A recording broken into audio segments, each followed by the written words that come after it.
There are places in America where people swear the forest is hiding something. In New Jersey, witnesses have reported a winged creature stalking the Pine Barrens. In the frozen north, an ancient legend tells of something that feeds on human hunger, the Wendigo. And in Texas, drivers and teenagers claim they've encountered a horned creature lurking around an abandoned bridge. 3 creatures, 3 terrifying legends, and countless people who swear they saw something they couldn't explain. Tonight, we're going into the darkness to uncover the terrifying stories behind the Jesrsey Devil, the Wendigo, and the Goat Man. But be warned, some stories are better left in the woods.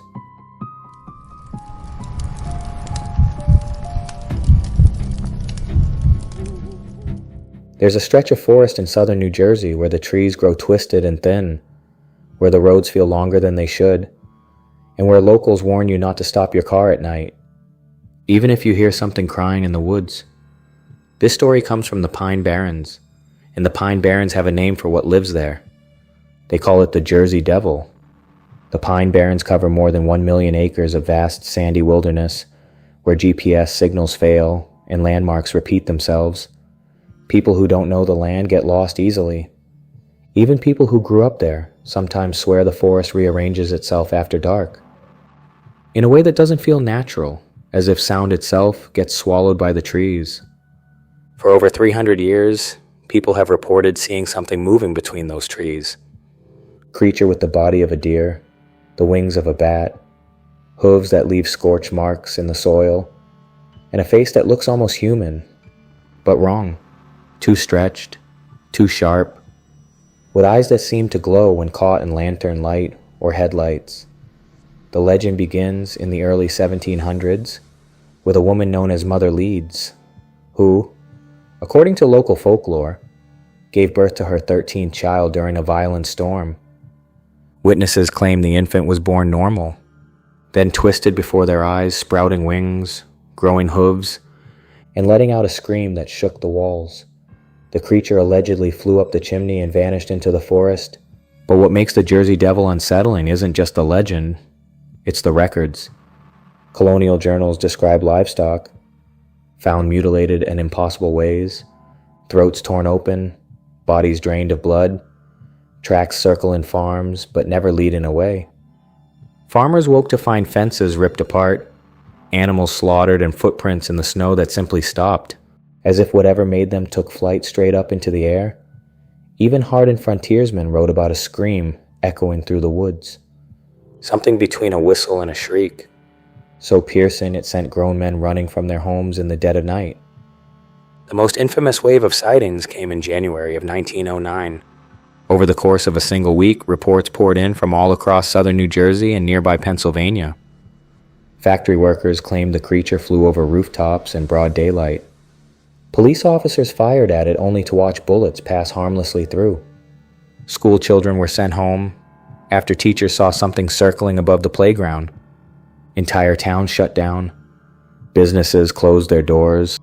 Armed posse swept through the woods, some with rifles, others with dogs. And none of them found a body. What they did find were tracks, hoof prints that didn't match any known animal, tracks that crossed rooftops, tracks that began in open fields and ended abruptly, as if whatever made them had simply lifted into the air and vanished. After 1909, the sightings never fully stopped. They just became quieter. Hunters still report seeing something pacing them between the trees, staying just out of sight. Campers talk about waking up to their tents shaken, to the sound of wings beating slowly overhead. Some say the creature mimics human voices, crying, calling for help, luring people deeper into the forest. Locals say when the Jesrsey Devil is near, the forest goes dead. No birds, no insects, no wind. Just an overwhelming sense of being watched, and the feeling that if you turn around too quickly, you might see something standing far too close. Even today, many lifelong residents refuse to enter certain areas after sunset. Not because they believe every detail of the legend, but because too many people have seen something they can't explain. They say whatever was born there never left. And if you ever hear wings beating above the trees late at night, Don't ever look up.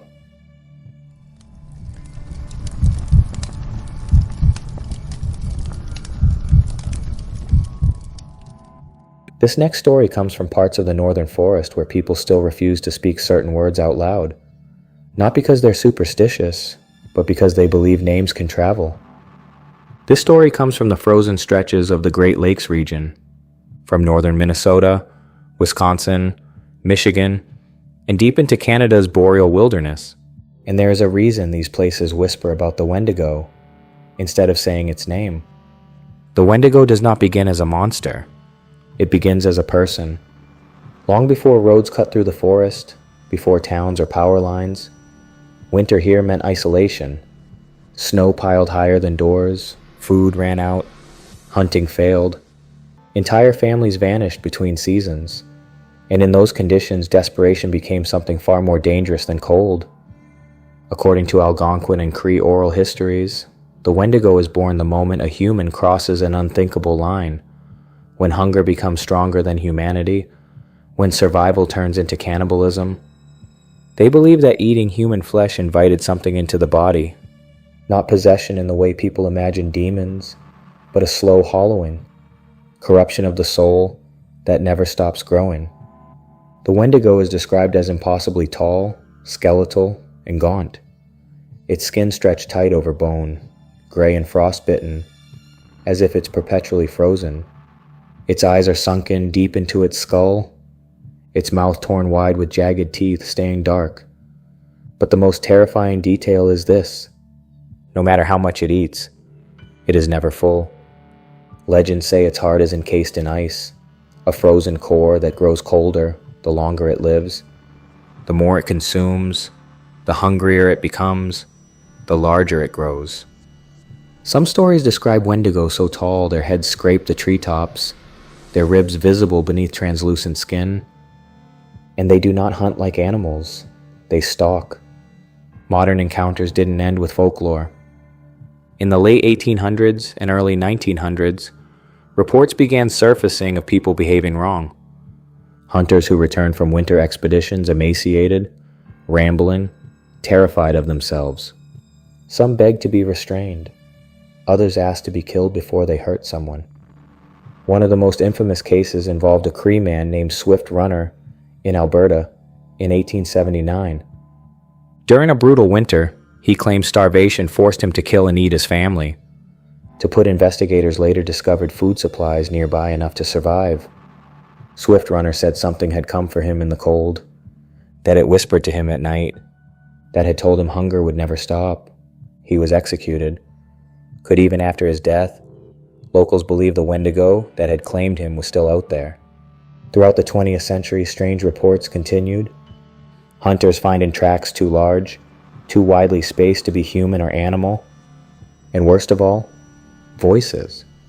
People report hearing loved ones calling their names from deep in the forest. Voices that sound right but slightly wrong. Flat, empty, like something repeating words without understanding them. Those who follow often vanish. In modern times, park rangers in remote northern parks have quietly shared similar experiences. Radios malfunctioning in specific areas, sudden overwhelming feelings of dread with no visible cause. The forest going silent all at once. No birds, no wind, just the sound of something breathing far away. One former ranger described seeing a figure standing at the edge of his headlights during a snowstorm. Tall, motionless, its limbs too long, its head tilted as if listening. When he blinked, it was gone. When the stories warn that once you notice it, it has already noticed you. And unlike other legends, the Wendigo doesn't haunt abandoned places. It prefers living people, live in fear, live in hunger. Some tribes believe the only way to stop a Wendigo was to destroy the heart, the frozen core, before it fully transformed. Others believed it could never truly be killed, only driven away temporarily, which is why elders say winter is when it's strongest. Cold preserves hunger. Even today, people who spend time alone in the deep northern wilderness report something unsettling. A creeping thought that isn't their own, a sudden urge to keep walking deeper into the forest, a whisper that survival matters more than morality. That's how it begins, not with claws or teeth, but with a thought. And the reason people still fear the Wendigo isn't because it might be real, it's because it reminds us of something far worse, that under the right conditions, anyone could become it. And somewhere in the frozen woods, something tall and starving is still listening, waiting for winter.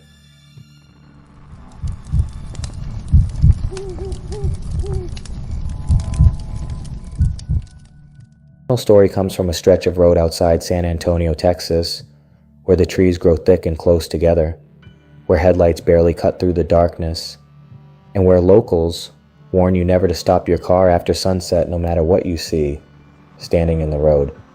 This story comes from Old Alton Bridge, and Old Alton Bridge has a name for what lives there. They call it the Goat Man. The bridge itself was built in the late 1800s, crossing a narrow river that snakes through dense forest. For decades, it was just another rural crossing. But as time passed, something about the area began to change. Travelers reported strange sounds echoing through the woods. Farmers found their livestock mutilated, and people walking across the bridge at night. This war, they were being followed by something that moved just beyond the reach of the light. The earliest legends describe the Goat Man as a tall, towering figure, half man, half goat, with twisted horns, long arms, and glowing eyes that pierced through the darkness. Its legs bend backward like an animal's, and its hooves strike the bridge boards with a hollow, echoing cloth that carries far into the night. But the creature isn't limited to Texas.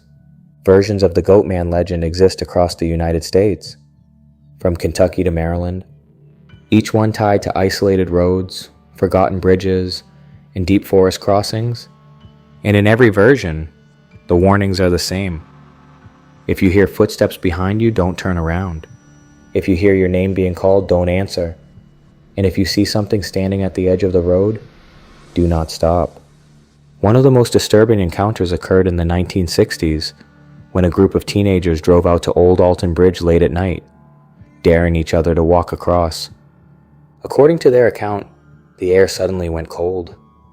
Halfway across, their flashlights began to flicker, and from the tree line, they heard the slow, heavy sound of hooves stepping onto wood. They ran, but one of them looked back. He later described seeing a tall, hunched silhouette standing at the far end of the bridge, its eyes glowing faintly red, its horns scraping against the beams overhead. The thing didn't chase them, it simply watched. Others haven't been as lucky. Over the years, drivers have reported something jumping onto their vehicles, denting roofs, clawing windows, and vanishing before they could stop. Campers speak of tents shredded during the night, hoofprints circling their camps, and growls that sound almost human. Some believe the Goat Man is the spirit of a man who was lynched near the bridge in the early 1900s, accused of terrible crimes. According to the legend, his rage fused him with something far darker, binding his soul to the land.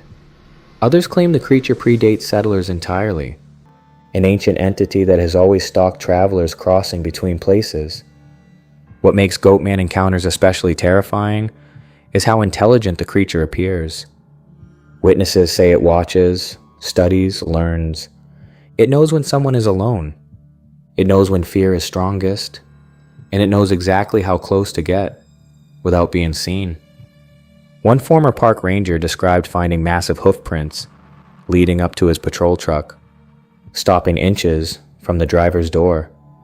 The tracks didn't continue away, they simply vanished, as if whatever made them stepped straight up into the air. To this day, locals avoid Old Alton Bridge after dark. Some refuse to even say the creature's name out loud while crossing. They believe acknowledging it draws attention, that once it knows you're aware of it, you become part of its territory. And if you ever find yourself driving a lonely forest road late at night, and your headlights catch a tall figure standing motionless ahead, don't slow down, don't flash your lights, and whatever you do, don't stop.